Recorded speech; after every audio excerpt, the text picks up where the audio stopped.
Koiki Media bring the world closer to your doorstep. Ojú ọ̀nà Akure sí Ifẹ̀ sí ọ̀nà kìíní ni a wà yìí.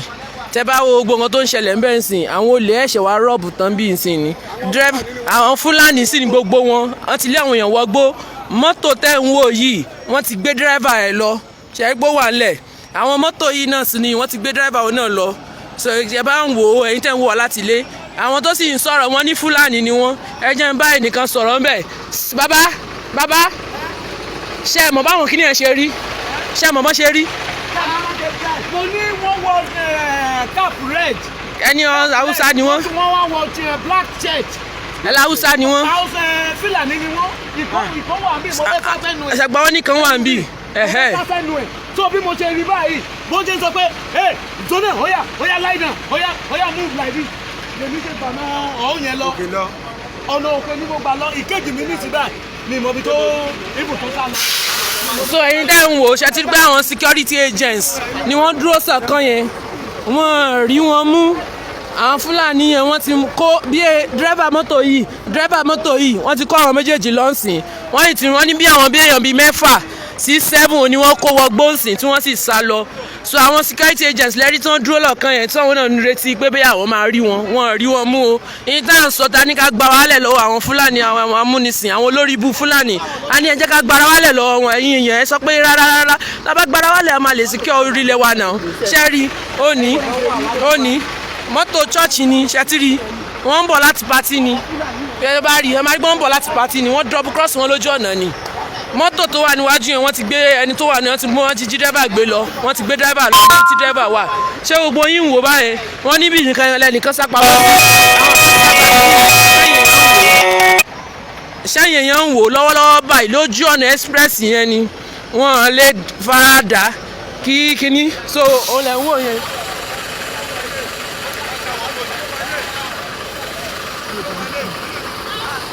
Wọ́n pa àwọn ẹlẹ́ṣọ́ ààbò wọ́n ti wà ní kálẹ̀ láti find wọn.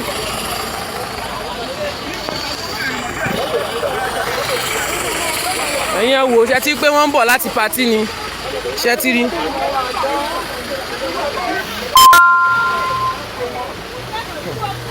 Tó ń bọ̀ láti pátì. Yes now. Bàbá àwọn JTF náà ti wà ń bẹ̀, gbogbo àwọn security agents náà ti wà káàkiri.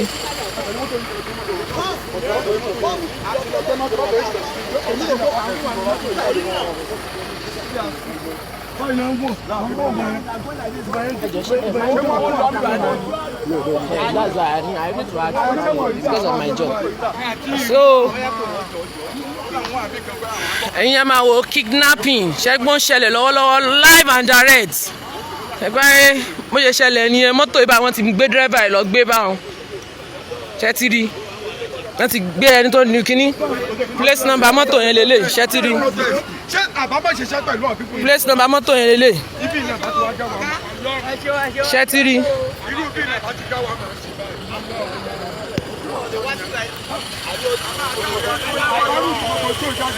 Ṣẹ̀tì lójú ọ̀nà Àkúrẹ́ tẹ́ bá lọ sí ọ̀nà Ìbàdàn tẹ́ lọ sọ́nà Ifẹ̀ kẹ́ gbogbo ojú ọ̀nà yẹn kẹ́ tó dé Oòduà University kẹ́ tó lánà ojú ọ̀nà yẹn gangan ní robbery case yìí ti ṣẹlẹ̀. Ṣẹ́yìn wò ẹ̀yin tẹ́ ń wò láti ilé. A sọ fún yẹn ní ajá ẹjẹ́ pín Nàìjíríà yẹ ká pín ẹ̀ sọ pé rárá ká sì parapọ̀ a ní láti parapọ̀ mọ́. Ẹ jẹ́ kí gbogbo ẹ̀ lọ létòlétò ká lè ní àṣẹ láti secure ilẹ̀ wa láṣẹ láti secure ilẹ̀ wa mọ́. Àwọn kíní yẹn kàn ń wọlé ẹníyàwó bó ṣe wù wọ́n ni. So ẹ̀yin èèyàn wa à ń pariwo Yorùbá nation evidence kan náà tún lélẹ̀ ṣe rí live and direct bó ṣe ń ṣẹlẹ̀ lọ́wọ́lọ́wọ́ ó nìyẹn bó ṣe ń ṣẹlẹ̀ lọ́wọ́lọ́wọ́ èmi gan ní láti sọ̀kalẹ̀ nínú mọ́tò láti wá wò ó. Kì í ṣe pé mo fojú di kíní tán gbé dání òbọ̀ mo mọ̀ pé Fulani ò lè rí mi jí gbé.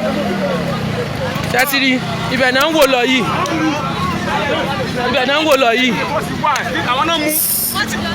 Ẹ wo bí gan wọ́n lè gba bí gan sá. You can see live and direct. Please share this program.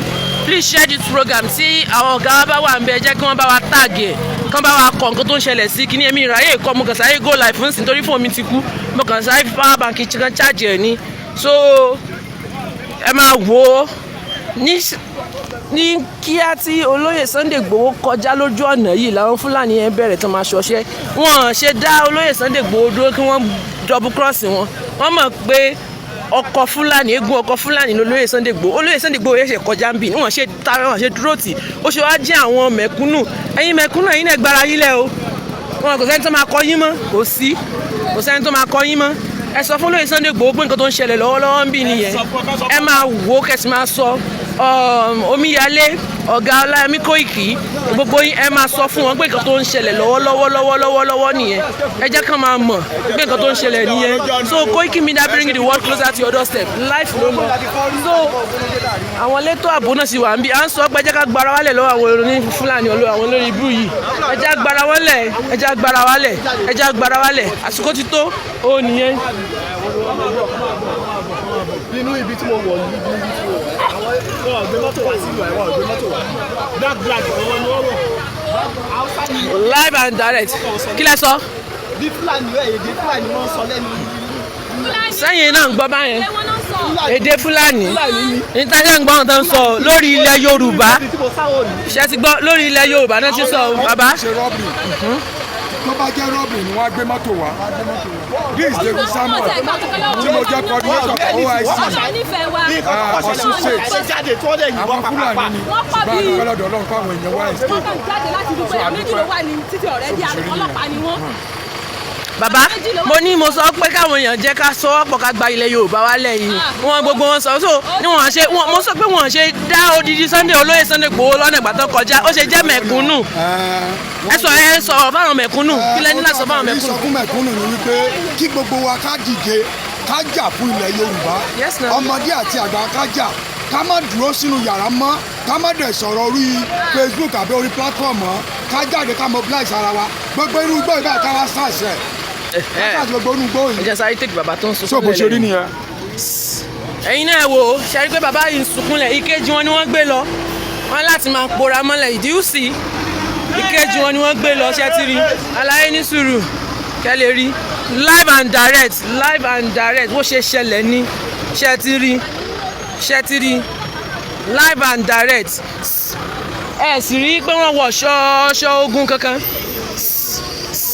bàbá Ọlọ́run ti ṣeun ẹ̀ẹ́dùn wọn kan wọṣọ sójà àbẹ́ anything aṣọ black shirt pẹ̀lú red cap. black shirt àti red cap wọ́n sì gbé bọ̀n dání. ìbọn wọ́n wọn kò sọ́lọ́pàá tó yẹ pé tó ní lọ́wọ́. sọ ẹ̀yin wọn á gbé mọ́tò yín yàwọ́ gbó mẹ́rin lọ. mọ́tò mi nìyí wọ́n wọnú ẹ̀ wọ́n gbé báàgì mi mò ń wò wọ́n báyìí wọ́n ṣílẹ̀kùn ó mú báàgì yẹn bó ṣe gbé látòkè báyìí ó jù sílẹ̀ kò sí àwọn aṣọ pẹ̀lú àwọn dọ́kúmẹ̀ntì mi lójú ọ̀nà yìí àwọn tó jẹ́ Fúlàní wọ́n ní Fúlàní gbogbo wọ́n ti kó èèyàn lọ bẹ́ẹ̀ ni. wọ́n ti kó àwọn kan lọ wọ́n ti gbé dírẹ́bà mọ́tò bẹ́ẹ̀ wọ́n ti gbé dírẹ́bà ilé náà so kẹ́ lè mọ̀ pé kíní ò ń ṣeré mọ́ o kì í ṣeré mọ́ o.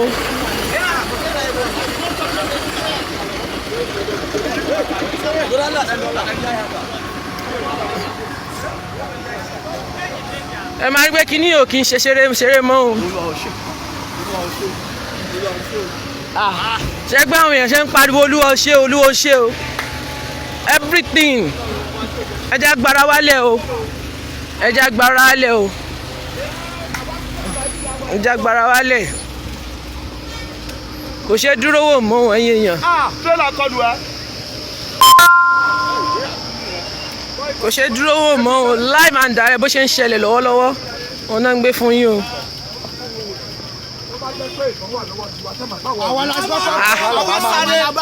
na we for see na we come I say that 2 minutes ask God. Jesus. Sir, will you mind that you... No, that's why I asked. No, that's why I asked. I just asked. 2 minutes. as the people come, because our target is that side because there's some. Our target is here. Police.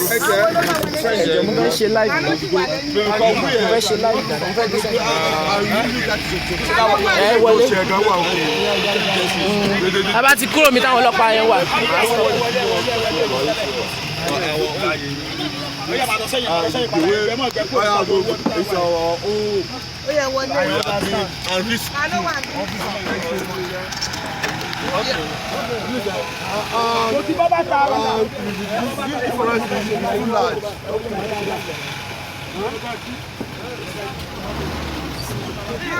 Gbogbo irú àwọn ilé ìwà wọ́n kàn gbé mọ́tò ní ọ̀nà àwọn tó Ṣé ti rí? wọ́n kàn gbé mọ́tò ńlá lákiri wọ́n kàn gbé mọ́tò ńlá lákiri ìyà ń jẹ Yorùbá wọ́n pọ́n wa lójú. Kansi. Ní agbára ọlọ́gbọ́dọ̀ tó wọgbó ẹ̀wọ̀n ní padà jáde. Àmín. Àmín. Ojú ọ̀nà yẹn lọ bẹ́ẹ̀ yẹn bá.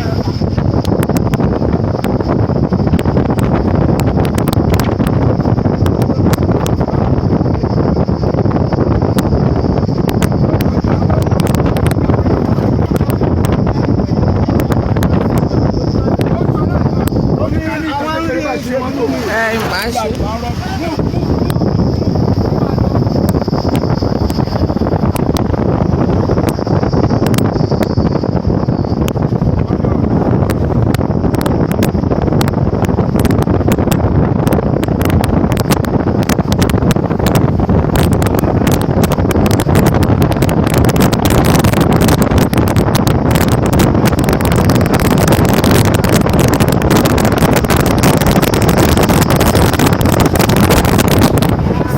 Ẹ̀yin tẹ́ ń wò wá nílé, ibi tó ṣẹlẹ̀ la fi hàn yín, ó ṣẹ̀ṣẹ̀ ṣẹlẹ̀.